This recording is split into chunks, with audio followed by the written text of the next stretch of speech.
Bonjour et bienvenue, aujourd'hui j'analyse JC. JC c'est un des élèves qui partait de 8,30 au 400 à la base, on l'a déjà descendu de plus de 2 minutes son 400, donc il est déjà pas loin des 6 minutes 30.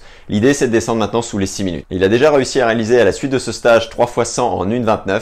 L'idée c'est de tenir ça sur un 4 x 100 récup 0, tout simplement, pour réussir à descendre sous les 6. Je te lis tout de suite son analyse vidéo avec les points techniques prioritaires qu'on va bosser avec lui sur les prochaines semaines. Ok, salut JC. Alors le premier point c'est que au niveau de la tête aux pieds, franchement c'est bien aligné, ça reste indéformable, je dis pas qu'il y a rien à faire, mais en tout cas que c'est pas du tout la priorité. La première chose ça va être de finir tes poussées. Là tu vois, qu'est-ce qui se passe ici?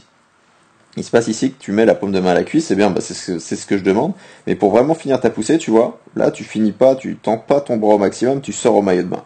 Va vraiment chercher plus loin, d'accord, et fais en sorte que ton pouce il frôle ta cuisse en direction de tes pieds, pour vraiment te servir de la propulsion là jusqu'au bout, ok?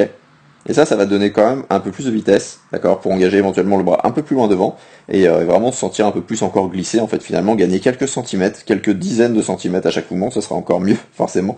Et en associant à ça, une accélération vraiment intense, d'accord, une fin de poussée forte, encore plus forte que ce que tu fais, parce que oui, t'accélères l'eau, mais t'hésites pas à associer cette extension de bras, là, cette fin de poussée dans la bonne direction, en direction des pieds, à plus d'intensité, tout simplement. Même si c'est un peu plus dur au début, peu importe, c'est comme ça qu'on va bosser.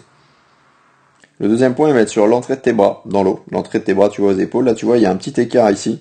Pour moi, il faut vraiment rentrer au niveau des épaules pour minimiser tout ça, les résistances, et te sentir encore mieux.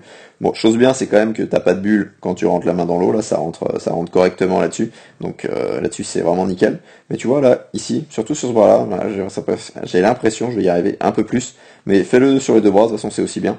Que vraiment tu sentes cette oreille qui se plie si tu mets le bonnet au-dessus des oreilles, et que ça aille, que ça engage de plus en plus vers l'avant, parce que l'idée c'est ça, c'est d'avoir un retour aérien facile, et que ça t'aide derrière à pousser, avec l'autre bras qui est sous l'eau vers l'arrière, parce que t'envoies plus facilement le bras en avant.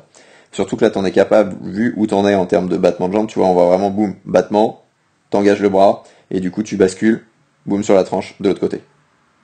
Et donc en lien avec ça, on va travailler vraiment ce relâchement du retour aérien aussi, et ce relâchement devant, on va dire cette facilité à ramener le bras, vraiment cette facilité en fait, ce relâchement facile au niveau des doigts, au niveau des épaules, que ça paraisse fluide en fait, que ça paraisse vraiment tout simple, et d'aller chercher un peu plus loin devant, de déboîter un peu ton épaule, une sorte en fait d'élasticité dans les épaules, comme tu peux le voir sur les nageurs finalement. Et tant que je te parle d'épaule, tends vraiment ton bras au maximum, tends ton coude au maximum. Si tu sens des tensions, on n'hésite pas à renforcer au niveau du triceps pour vraiment finir cette extension, et à détendre un peu au niveau du biceps, tu vois, pour que tu ailles chercher vraiment plus loin devant, parce que je pense que tu as moyen là de tendre un peu plus, d'aller chercher encore plus loin, et à cette élasticité, je vais y arriver. Cette élasticité et donc cet engagement de bras associé, ça va te faire gagner des centimètres devant, et forcément avec cette fin de poussée aussi plus loin, tu vois, on augmente vraiment cette amplitude, ça va t'aider vraiment à encore mieux ressentir une grande amplitude, et surtout que tu prennes l'eau sur un grand trajet, et forcément quand tu augmentes cette prise d'eau sur un grand trajet, toi tu vas mieux te sentir, parce que tu vas avoir l'impression d'avoir des bras immenses, et c'est exactement ça l'idée, et forcément mécaniquement, en termes d'amplitude, ça va s'en ressentir, tu vas nager plus vite, et ainsi de suite.